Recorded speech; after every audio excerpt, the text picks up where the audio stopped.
حضرت ابو عبیدہ کا اصل نام عامر بن عبداللہ ہے، جراح ان کے دادا کا نام ہے۔ یہ اپنے والد کے بجائے اپنے دادا کے نام پر مشہور ہوئے ہیں۔ جیسے امام احمد بن حنبل کہتے ہیں، بہت بڑی شخصیت ہے، حالانکہ حنبل ان کے والد نہیں، ان کے دادا کا نام ہے۔ اصل نام تھا امام احمد بن محمد بن حنبل، دادا کی شہرت ہوتی ہے اس وجہ سے مشہور ہو جاتے ہیں۔ ایسے ہی ابو عبیدہ بن جراح ہے، اصل نام ہے ابو عبیدہ بن عبداللہ بن جراح۔ یہ شروع میں اسلام لائے ہیں اور حضرت ابوبکر صدیق رضی اللہ تعالیٰ عنہ کی دعوت پر ایمان لائے۔ ان کو کہا جاتا ہے قدیم الاسلام صحابی، یعنی بہت پرانے ہیں۔ ابھی حضور پاک علیہ الصلوۃ والسلام دار ارقم میں بھی تشریف نہیں لے گئے تھے، اس سے پہلے یعنی یہ پہلے 40 مسلمانوں میں شامل ہیں۔ ترتیب کے اعتبار سے حضرت عمر رضی اللہ تعالیٰ عنہ سے بھی پہلے ایمان لائے ہیں۔ ابو عبیدہ بن جراح نے 3 ہجرتیں کی ہیں۔ ایک بار حبشہ ہجرت کی حضور پاک صلی اللہ علیہ وسلم کے حکم پہ، وہاں کسی نے افواہ اڑا دی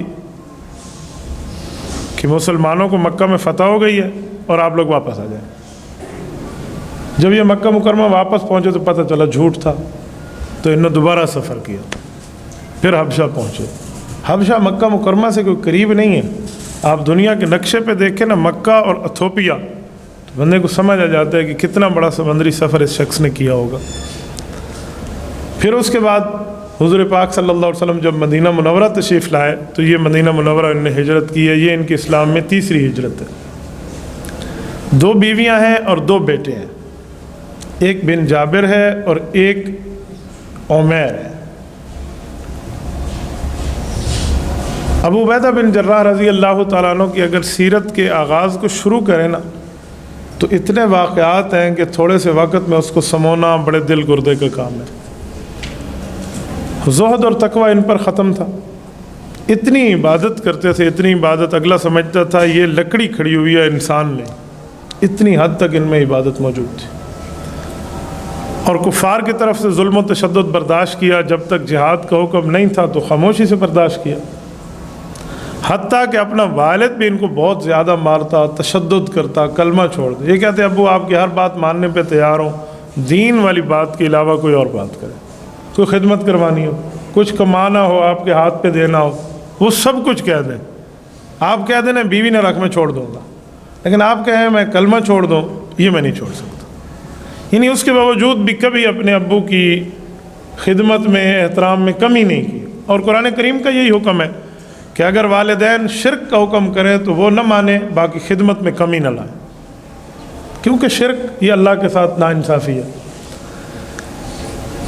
جب اسلام کی پہلی جنگ بدر ہوئی نا تو ان کے ساتھ ان کی پوری زندگی میں ایک ایسا عجیب واقعہ پیش آیا ہے جو تاریخ اسلام میں ایک انمٹ نقوش سے لکھا ہوا ہے۔ جنگ بدر میں اسلام کی پہلی جنگ ہے مسلح، ترتیب کے اعتبار سے 3ری ہے، اس سے پہلے 2 جنگیں تھیں لیکن وہاں لڑائی کی نوبت نہیں آئی تھی۔ غزوہ بوات اور غزوہ عشیرہ، یہ 2 پہلے تھے۔ جنگ بدر کو پہلا اسے لکھا تھا کہ اس میں لڑائی ہوئی ہے، تلوار چلی ہے، پہلی مسلح جنگ ہے۔ ان کے مقابلے میں ایک شخص آتا، یہ اس سے اپنی آنکھیں چراتے اور کسی اور طرف منہ کر لیتے، پھر کافروں سے لڑائی ہوتی، مٹھ بھیڑ ہوتی، پھر لڑائی، پھر ادھر، پھر وہ حملہ، پھر یہ حملہ۔ ایک شخص ایسا تھا جو ان کے سامنے اپنے گھوڑے کو ایڑ لگا کر آتے نا، یہ اس سے بچ بجا کر ایک اور طرف چلے جاتے۔ یہ چشم فلک نے بڑی دیر تک یہ منظر دیکھا۔ کفار نے یہ سمجھا کہ اس بندے میں طاقت بہت زیادہ ہے، جس سے یہ آنکھ چرا لیتے ہیں، یہ اسی کو اس کے آگے کرے۔ یعنی ایک بار تو ایسا ہوا کہ اس بندے نے ان کو زچ کر دیا، ہر طرف سے ناکہ بند کر کے، آؤ مجھ سے 2 ہاتھ کر، تو مجبوراً ان کو اس سے لڑنا پڑا۔ لڑائی کیا تھی؟ ان کے پہلے وار میں اس بندے کا سر کٹ گیا اور وہ بندہ ختم ہو گیا۔ آپ کو پتہ ہے وہ بندہ کون تھا؟ وہ ان کا سگا والد تھا، عبداللہ بن جراح۔ جتنا احترام کیا لیکن توحید کے مقابلے میں رسول اللہ کی گستاخی کے اوپر اگر والد اتر آئے تو یہ حشر نے کیا۔ یہ بہت کم ملتا ہے اسلام میں۔ یعنی کئی بار اپنے والد سے منہ چرایا کہ یار کوئی شاید ہدایت ہو، کوئی ادھر ادھر کوئی معاملہ، لیکن نہیں، ان کے ذمہ یہ لکھا ہوا تھا۔ ان کو حضور پاک صلی اللہ علیہ وسلم کی زبان اقدس سے لقب ملا امین الامہ۔ پوری امت مسلمہ میں اگر کسی حضور پاک علیہ السلام نے پوری امت کا سب سے بڑا امانت دار کہا ہے نا، تو وہ حضرت ابو عبیدہ بن جراح ہے رضی اللہ عنہ۔ حضور علیہ السلام کو دنیا صادق اور امین کہتی تھی نا، اور اللہ کے رسول نے انہیں امین کہا ہے کہ تو اس دھرتی کا سب سے بڑا امت میں امانت دار ہے۔ یعنی کل قیامت میں اگر اعلان کر دیا جائے کہ حضور پاک علیہ السلام کی پوری کروڑ ارب امت میں وہ کون شخص ہے جسے رسول اللہ امانت دار فرماتے تھے، تو وہ ایک ہی ابو عبیدہ بن جراح ہو۔ عشرہ مبشرہ میں شامل ہے۔ عشرہ مبشرہ کا معنی، عشرہ کہتے ہیں 10 کو، مبشرہ کہتے ہیں جنت کی خوشخبری والوں کو۔ قرآن کریم میں لکھا ہوا ہے وَكُلًّا وَعَدَ اللَّهُ الْحُسْنَى، پیغمبر کے سب صحابہ اور اہل بیت جنتی ہیں۔ تو یہ 10 جنتی ہیں، اس کا کیا مطلب؟ باقی نہیں ہیں؟ باقی بھی ہیں۔ ان کی وجہ ہے باقیوں کو الگ الگ خوشخبریاں ملی، یہ 10 بندے وہ ہیں جنہیں ایک مجلس میں اللہ پاک نے حضور پاک کی زبان سے جنت کی خوشخبری دی ہے۔ یہ ہے عشرہ مبشرہ۔ تو عشرہ مبشرہ میں 4 خلفائے راشدین ہیں، حضرت ابو بکر، حضرت عمر، حضرت عثمان، حضرت علی رضی اللہ عنہ۔ 6 اور ہیں، حضرت سعد، حضرت سعید، حضرت عبد الرحمن بن عوف، حضرت زبیر بن العوام، اور حضرت سعد بن ابی وقاص، اور حضرت ابو عبیدہ بن جراح رضی اللہ تعالی عنہ۔ حضرت ابو عبیدہ بن جراح رضی اللہ تعالیٰ عنہ کے بارے میں قرآن کریم کی ایک آیت بھی اتری ہے۔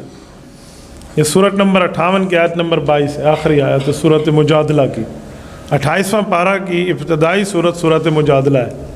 سورت مجادلہ 22 آیات کی سورت ہے، اور یہ قرآن کریم کی 114 سورتوں میں واحد فضیلت رکھنے والی سورت ہے کہ اس کی ہر آیت میں لفظ اللہ موجود ہے۔ ایسی کوئی سورت قرآن کریم میں نہیں ہے جس کی ہر آیت میں لفظ اللہ موجود ہے۔ اس کی بعض آیات میں تو 4 بار لفظ اللہ موجود ہے، جیسے قد سمع اللہ قول التی تجادلک فی زوجہا وتشتکی الی اللہ واللہ تعالی، یہ پوری اس میں 4 لفظ اللہ موجود ہے۔ یہ پہلی آیت ہے۔ تو آیات اس کی 22 ہے اور لفظ اللہ 30 کے لگ بھگ ہے۔ ہر آیت میں لفظ اللہ آنا، یہ قرآن کریم کی واحد صورت ہے۔ سورت مجادلہ سورت نمبر 58 ہے۔ اس کی آیت نمبر 22 ہے، وہ آیت ان کے حق میں اتری، حضرت حضرت ابو عبیدہ بن جراح رضی اللہ عنہ کے حق میں۔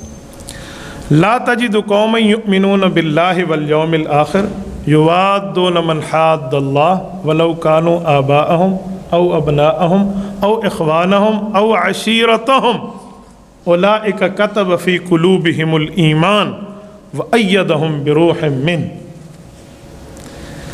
اے پیغمبر صلی اللہ علیہ وسلم، آپ ان جیسی قوم کو اس دھرتی پہ نہیں پائیں گے جو اللہ اور یوم آخرت پر ایمان رکھیں اور یاریاں ان سے رکھیں جو اللہ اور اللہ کے رسول کا مخالف ہو۔ ایسا نہیں ہو سکتا، اگرچہ وہ مخالف ان کا ابا کیوں نہ ہو، ان کی اماں کیوں نہ ہو، ان کے بھائی کیوں نہ ہو، ان کی اولاد کیوں نہ ہو، ان کا کنبہ، قبیلہ اور فیملی اور خاندان کیوں نہ ہو، یہ ان سے یاری نہیں رکھیں گے۔ اگر وہ اللہ کے رسول کے مخالف ہے تو یہ آپ سے اور اللہ سے پیار کریں گے۔ اولئک کتب فی قلوبہم الایمان، یہ وہ طبقہ ہے جن کے دل پر اللہ نے لوح قلم کے طور پہ ایمان کو لکھ دیا ہے۔ وَأَيَّدَهُمْ بِرُوحٍ مِّنْهُ، اور ان کے ساتھ مدد، تائید، نصرت، تعاون، ہیلپ، یہ حضرت جبرائیل علیہ السلام کی ذمہ داری بنا دیا گیا کہ وہ ان کی تائید کریں۔ یہ قرآن کریم کی آیت اس شخص کے لیے اس کارنامے پر اتری ہے کہ اس نے اتنا بڑا کارنامہ سر انجام دیا۔ تبارك الذي نزل الفرقان على عبده ليكون للعالمين نذيرا۔